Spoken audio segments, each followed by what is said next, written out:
me this is an option. Yeah, nobody said that. I thought it was 4 years or nothing. Yeah. And so I was like, okay, yes. I signed, and I also got like 6 months of TRICARE after I got home. Like that was part of it. If you extend, you get extra TRICARE. I was like, sweet. Thanks for the bonus. Yeah.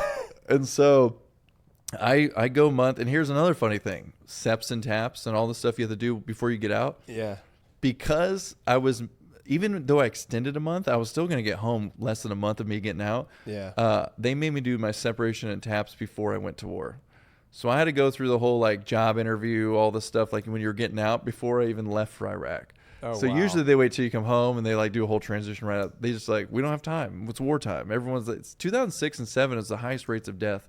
I think it was, if you look it up, it was like 1,000 in 2006 and 900 in 2007. And then it was an immediate drop off to like 400 the next year. I wonder if that was because Ramadi was happening in 2006. And Ramadi was absolutely insane. Yeah. Because a lot of guys I know that fought in the Second Battle of Fallujah said that Ramadi was just as bad. No, it was. And that's what it was. I think it was during the second phase. It was in the second phase of Fallujah too. The second push was in 2006 and 2007 as well. Yeah. There's just so much going on at the same time.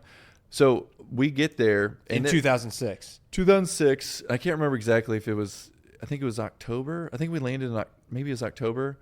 I always get the months wrong. Like forget the months we get there. But we were doing a left seat, right seat with second toes. Okay. And at the time, because I was technically, even though I was an E4 and I was more senior than most people, I still was the dismount in the truck. So for everyone who doesn't know, we have our driver, we have our vehicle commander, we have a dismount, and a gunner.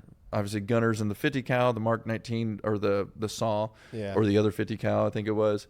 And so because I've never been to war before, I was a dismount, even though I was an E4. And you were in 0311 too. But yeah, so it made more sense for me to be dismount. Yeah. And so, I was dismounting the second truck.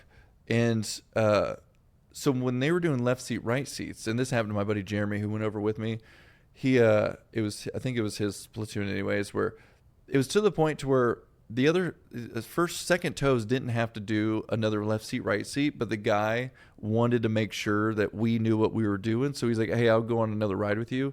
Yeah. And they went down MSR Mobile towards the prison, and it was one of the largest IEDs that ever went off in Iraq. And it was because that's a 6-lane highway going through. MSR Mobile is like 3 lanes over here, 3 lanes over here with the median. Oh.